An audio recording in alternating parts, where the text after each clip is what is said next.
iza kwibanda ku butabera, especially directly to justice. kubera ko ari njye ufite indangururamajwi ndagira ngo ntangire.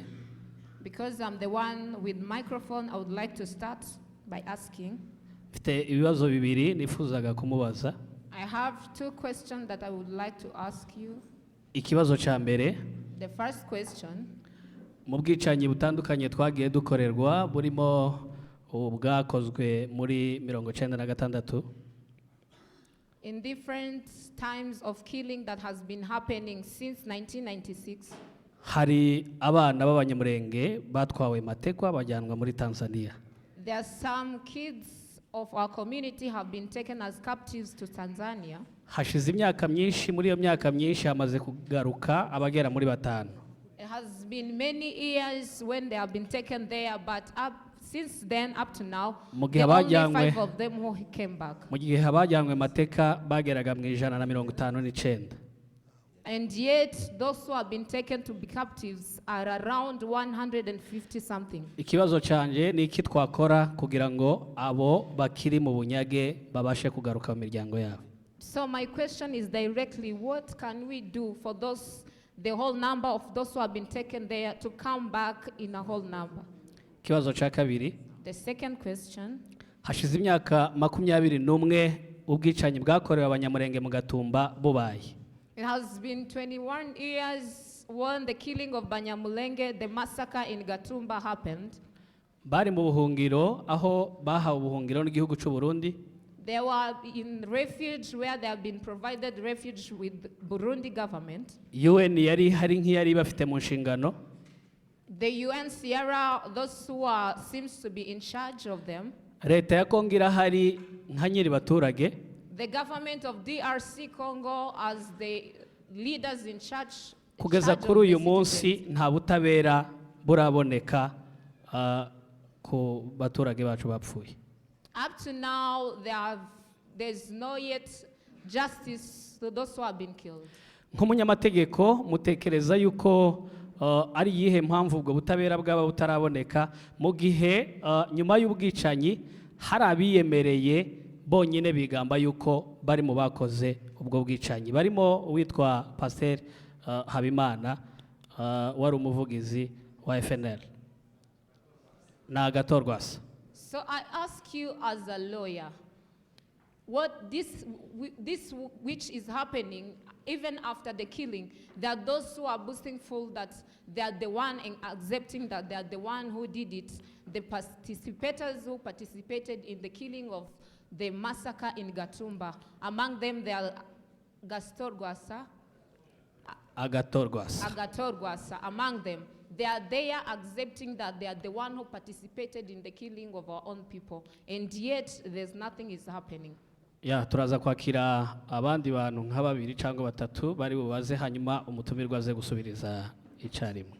So we are going to welcome other 1 or 2 people asking question to you, and then you answer it together. Yes, ndagira ngo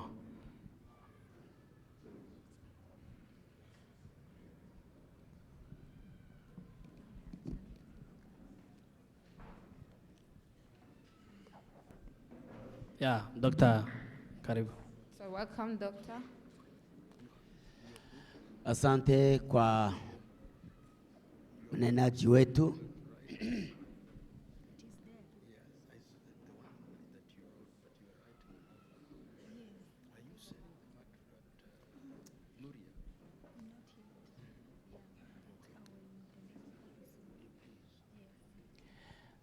Asante kwa mnenaji wetu. Naitwa Dr. Benjamin. Ni mojawapo wa marefugee hapa Kenya. Swali langu ni kama vile lake, lakini nitaendelea kidogo. Yeye ameuliza kuhusu mauaji ya Gatumba, lakini mimi nitajaribu kuendea kidogo kuhusu mauaji ya East Africa Community. Katika karibu kila nchi ya Afrika Mashariki au Afrika Central kuna mauaji ya aina hii. Inaweza kuwa si open kama hii ya Rwanda, lakini kila nchi hapa, hata Kenya hapa, Afrika ingine kama East Africa, Uganda,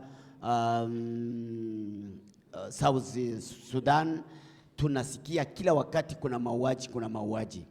Na huku kwa upande mwingine kuna mahakama ya Afrika.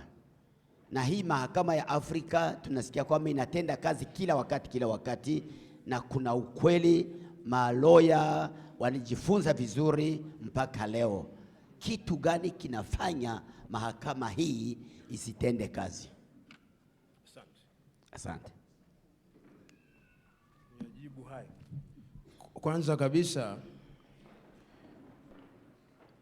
mimi na wengine tunahusika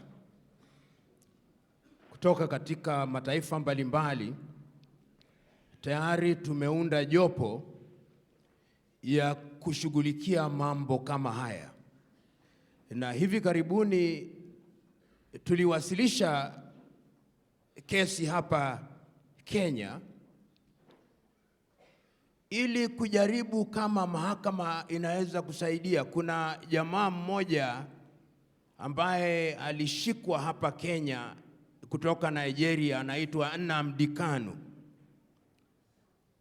Tuliwasilisha kesi hiyo na tumepata uamuzi, na serikali ya Kenya ikapatwa na hatia, na mteja wetu amepewa milioni 10 za Kenya.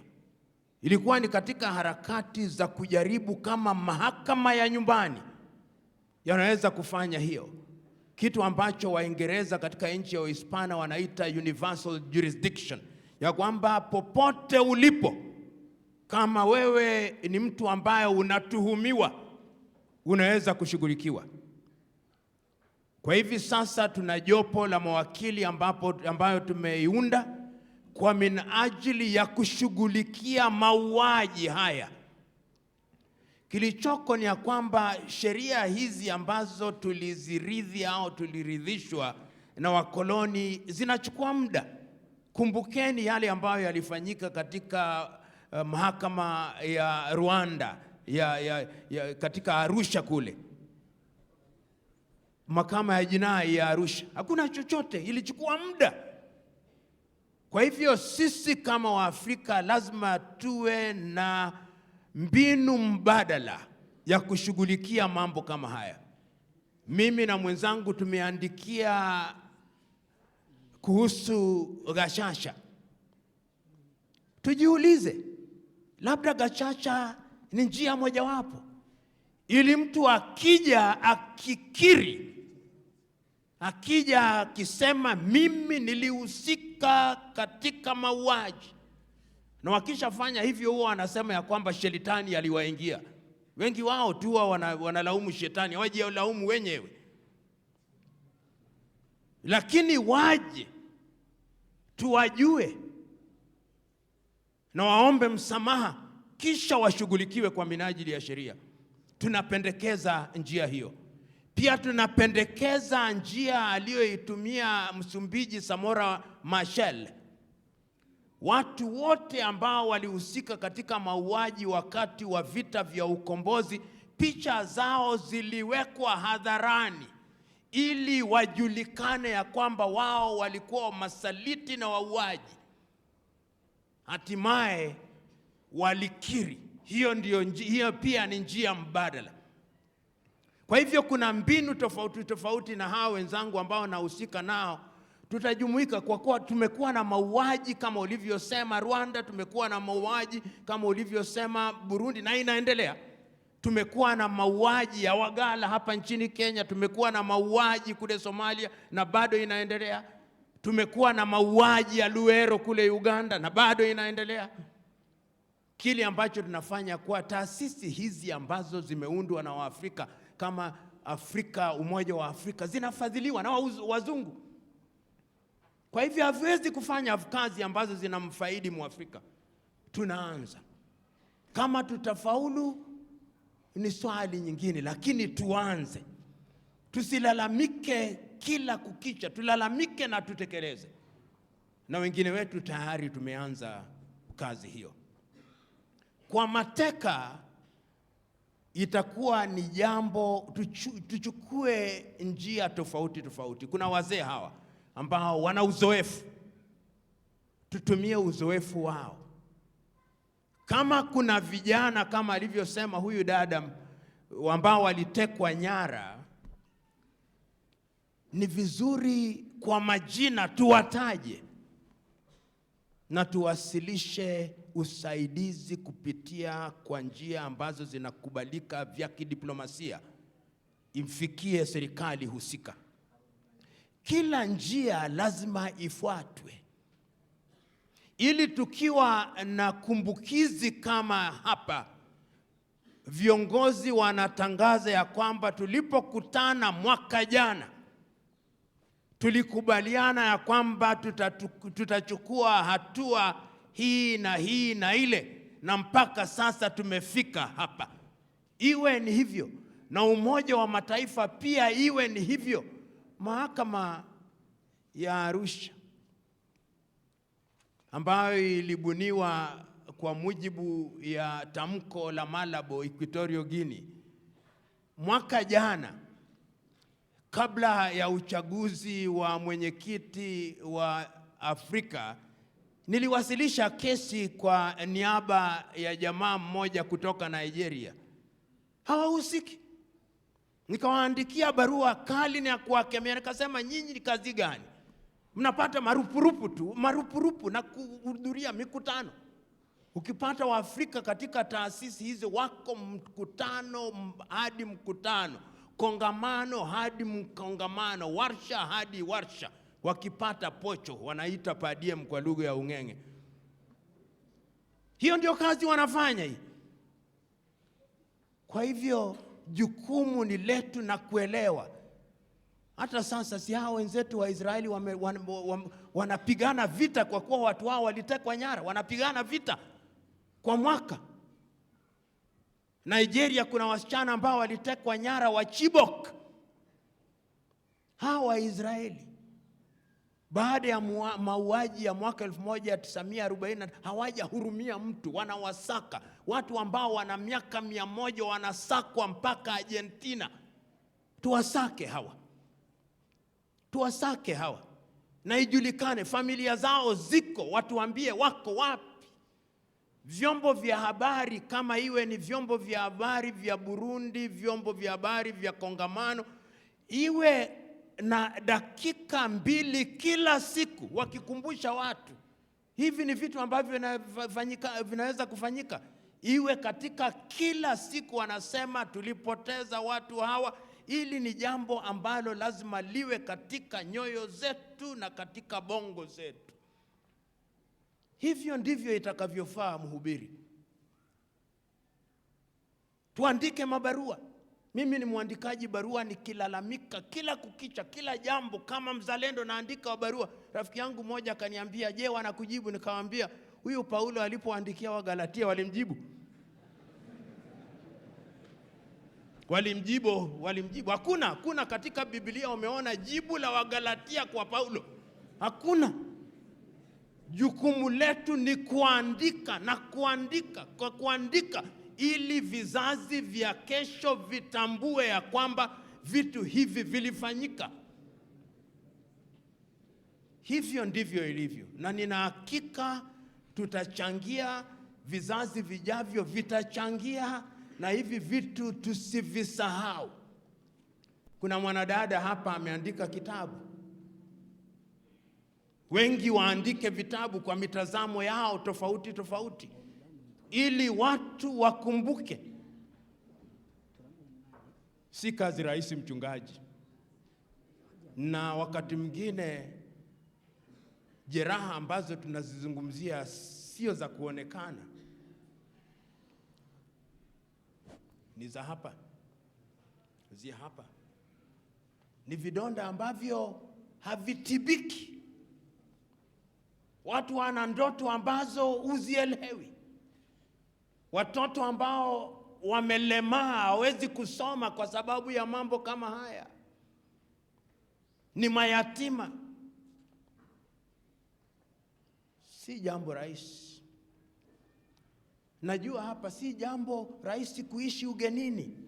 Si jambo rahisi. Huna ajira. Huna mapato. Wakati mwingine kuna matusi. Rudi kwenu. Nasikia mnajua mnafuata kama hayo. Mnayapata. Ukishikwa unataka utoe hongo. La usivyo tutakurudisha kwenu. Mwafrika, polisi wa Kiafrika anakuambia hivyo.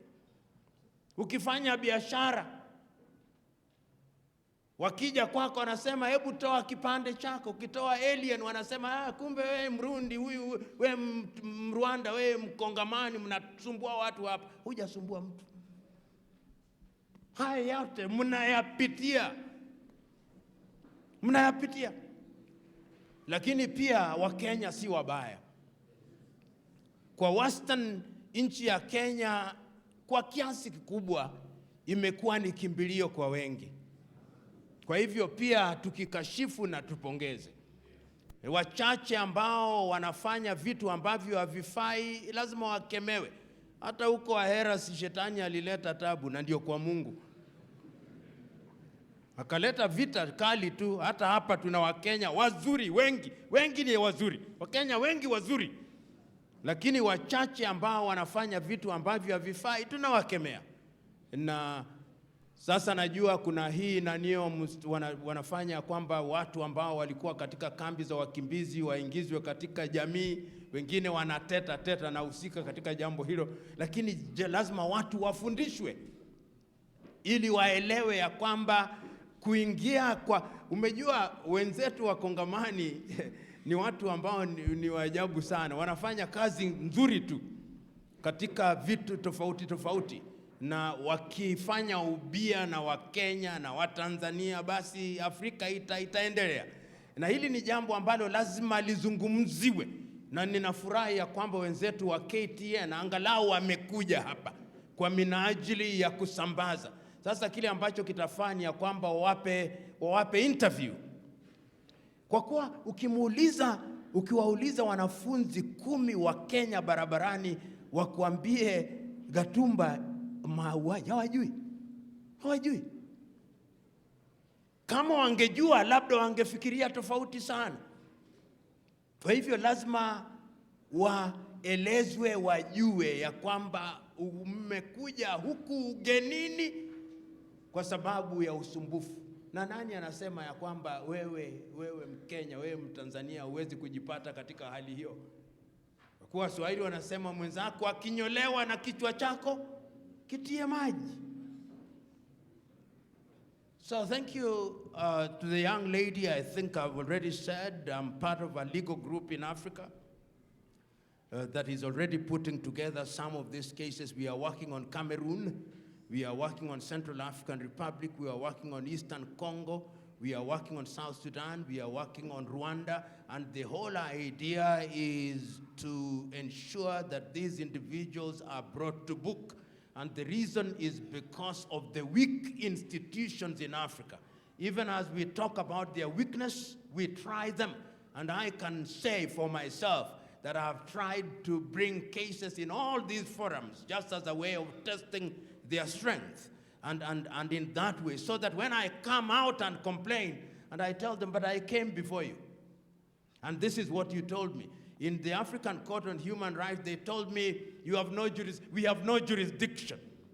And yet I said, the question of jurisdiction is not you, the administrator, to tell me, I want to appear before the court to argue it. They don't want that. But let us not give up. Fortune favors those who are strong, and it will be well with us. Let us keep on keeping on. God bless you. God bless. Sorry. Yeah, thank you. That's the question. Yes, please. Asante. Nilikuwa na swali la mwisho na linatokana na lile unatoka kujibu. Tunawapongeza kwanza wanasheria wa East Africa Community wakiongozwa na wewe mwenyewe Lumumba, na tunasikia habari zako, tunajua vizuri zaidi wanaokujua ni wengi kuliko wewe unaowajua. Jitihada ya kwanza mlioianza ni nzuri kabisa na tunaipongeza, lakini shida ni kwamba ni ninyi wanaohusika na sheria mnaojiweka pamoja. Lakini sasa itawezekanaje au ni hatua gani mmeichukua? Kwa sababu hata ukiwa ni hakimu, lakini kuna viongozi wa nchi. Hawa viongozi wa nchi ndio wana uwezo wowote wa kukubali au wasipokubali. Mikataba au mikakati gani mlioichukua kuwasiliana na viongozi wa nchi ili muweze kupatana, muwe na neno moja, ili muweze kufaulu katika njia zenu za mahakama? Asante. Mimi kwa kadri ya uwezo wangu silaumu watu, nafanya. Punde tu alipoingia madarakani ndugu Yusuf ambaye ni mwenyekiti, nimemwandikia barua ndefu tu, utaiona nikiorodhesha vita vyote ambavyo vinaendelea katika bara la Afrika. Barua hiyo yangu imewasilishwa kwa kila rais na waziri mkuu katika bara la Afrika. Nimepata majibu kutoka marais 5, sitawataja. Na kuna marais wazuri tu, ingawa ni wachache katika bara la Afrika, tayari wameanza kuchukua hatua na kusema ya kwamba tuna jukumu la kuhakikisha kwamba matatizo haya yameshughulikiwa. Ni wachache, lakini wameanza. Na wacha wengine wao wapitie uchaguzi, wameniambia wakichaguliwa tena na watachaguliwa ninavyoona wakichaguliwa tena, wamesema sasa watajitokeza ili jambo hili lishughulikiwe. Ndiyo maana tumejipanga, ndiyo maana tunajipanga. Umejua, tusipojipanga, isiwa tunateta tu na kusema mengi bila kujipanga, basi wanasema kusanyeni ushahidi, na tunafanya hivyo. Nitakueleza kwa mwisho, vijana wetu ambao wanatafuta ushahidi, mwezi huu tayari wamepitia nchi 14 katika bara la Afrika wakizungumza na watu, na ripoti yao itakuwa ni ripoti ya wazi baada ya miezi 3. Asante. Asante sana, asante sana. Thank you so much. Thank you so much. Na tumefurahi kuwa pamoja na journalist kutoka KTN. Kushimiye kubana n'umunyamakuru kuva muri KTN. Najua Wakenya wengi watajua ni nini ambayo imetendeka hapo kwetu. Twizeye ko abanyagihugu bakino gihugu baza kumenya ikiri kuba mu bwoko bwacu.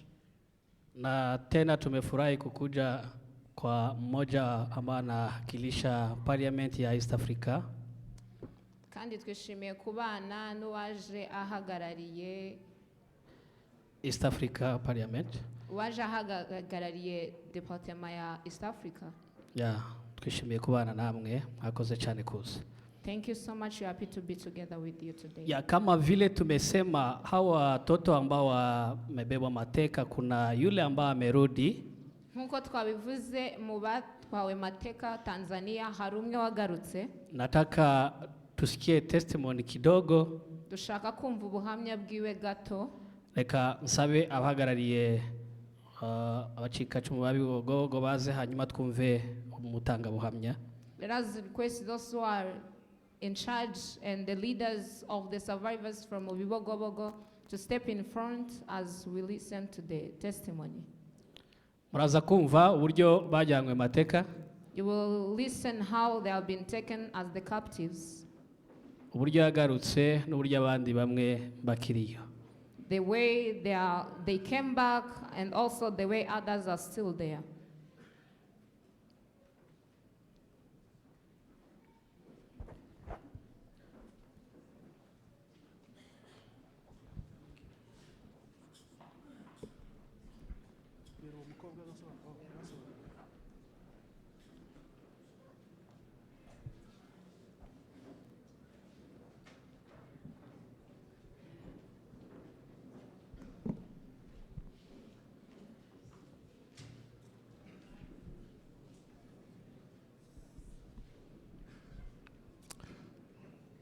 bayobozi bayoboye igihugu kiducumbikiye ca Kenya, leaders that are leading us in this country of Kenya, banyakubahwa bayobozi bakorera amashirahamwe yaba ya leta cyangwa yikorera, all those who are doing in different organizations, privately and they self-owned, banyakubahwa bayobozi bakorera bayoboye amatorero, all the leaders that are leading different churches, banyakubahwa bayobozi bayoboye impunzi muri Kenya, the leaders that are leading the refugees in Kenya, namwe mwese bayobozi muteraniye hano turabasuhuje. and all honorable guests that are here, we greet you.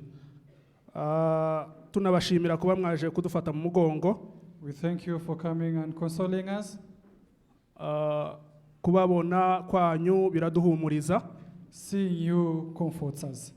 tukongera tukagira icizere cyo kubaho kubera ibyatubayeho. It brings us hope for all the things that have happened to us. Mutwemerere tubagezeho ku ncamake amakuru Please accept us as we give you this summary yatumye abanyamurenge bari batuye mu karere ka Bibogobogo bicwa. that gives the information of the Banyamulenge that were killed in Bibogobogo.